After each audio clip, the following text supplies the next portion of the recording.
The U.S. Navy has established an anti-submarine task group of Arleigh Burke-class destroyers. The force will be on call to conduct operations in the North Atlantic Ocean on short notice. This new anti-submarine force, officially named Task Group Greyhound, has reached initial operational capability on September 1st, 2021.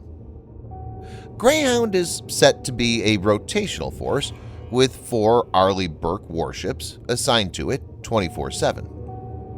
In case of any possible threat, these warships will be used to meet the challenge.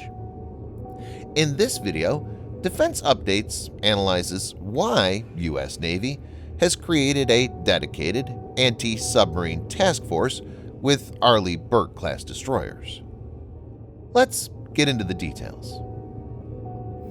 This video is sponsored by War Thunder, the most comprehensive military vehicle online game for PC, PlayStation 4, and Xbox One, in which you can go to battle on more than 1,200 playable aircraft, tanks, helicopters, and ships from the 1930s to the 1990s. The game has an amazing attention to detail and focuses on a realistic combat experience, which is why knowing your vehicles and skill really makes a difference. It's easy to get into, and all you need to play is nothing more but your mouse and keyboard or controller. Immerse yourself in cross-platform combat with more than 20 million other military vehicle enthusiasts from all over the world. Download and play War Thunder for free using the link in the description below, and also get a free bonus tank, aircraft, or ship, and 3 days of premium account.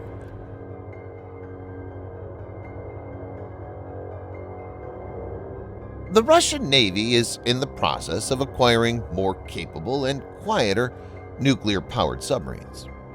For the last few years, U.S. Navy and other U.S. military officials have time and again indicated that the threat posed by the Russian submarine fleet is increasing, especially off the east coast of the United States. U.S. Air Force General Glen VanHerck, head of U.S. Northern Command, NORTHCOM, and the U.S.-Canadian North American Aerospace Defense Command, or NORAD, referring to Russian Yasin M-class submarines, said at a congressional hearing earlier this year, "Within a 5-year period, they'll have 8 to 9 of those submarines, which will be a persistent proximate threat off of our east and west coasts that we haven't had ever in the past."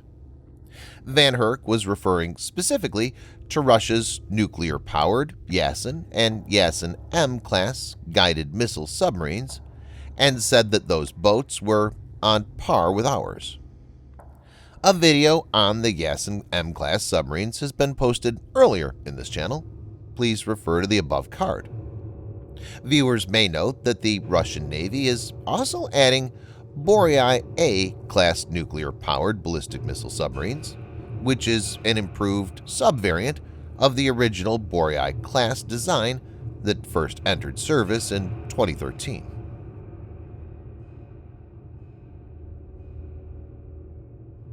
U.S. Navy Rear Admiral Brendan McLean, head of Naval Service Force Atlantic, said during a ceremony aboard the Arleigh Burke-class destroyer USS Thomas Hudner in Mayport, Florida, "Greyhound's job is to provide the fleet with predictable, continuously ready and fully certified warships."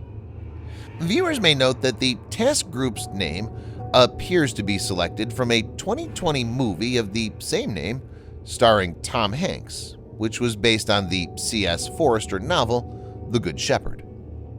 The movie depicts the work done by destroyer escorts of merchant ships in the Atlantic during World War II as they faced Nazi submarines. Some of these were referred to as Greyhounds in those days.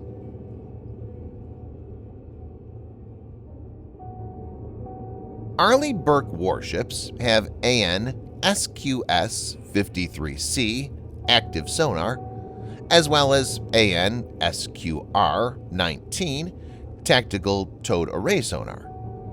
These can be used for anti-submarine warfare control and guidance.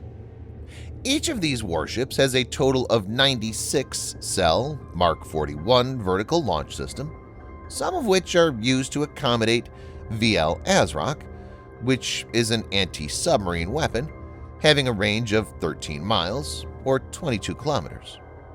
Also, every warship is equipped with 2 Mark 32 triple torpedo tubes that can be used to fire Mark 46, Mark 50, or Mark 54 lightweight torpedoes. So technically, Arleigh Burke destroyers are well equipped to detect, track, and neutralize enemy submarines.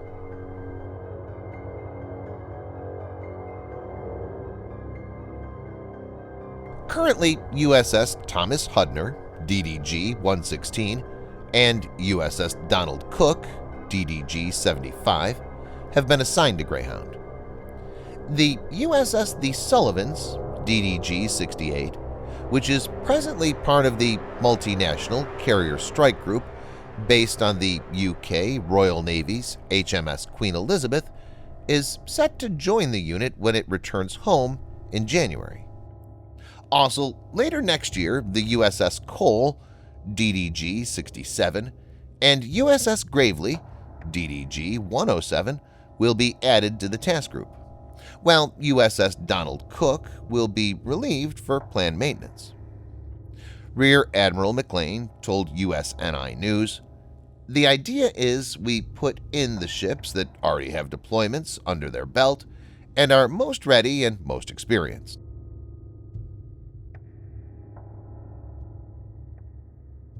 Sometime back, U.S. Navy's top submarine officer, Rear Admiral Dave Johnson, stated, "We'll be facing tough potential opponents.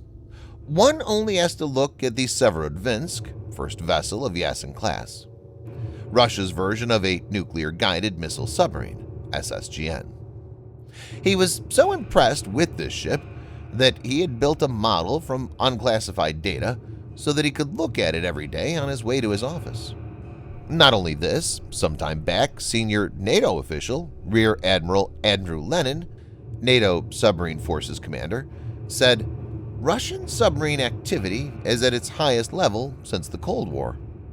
He warned Russia has boosted its subsea fleet and widened the scope of its operations, including in the eastern Mediterranean and around vital transatlantic communications cables. A resurgent Russia is a headache for the US and NATO, especially at a time when China is making very aggressive moves in the Indo-Pacific. It remains to be seen how things pan out in the coming days. Thanks for watching. Subscribe for more videos like this. Hit the like button if you find the video interesting, and kindly provide your feedback in the comment section. This will help us improve.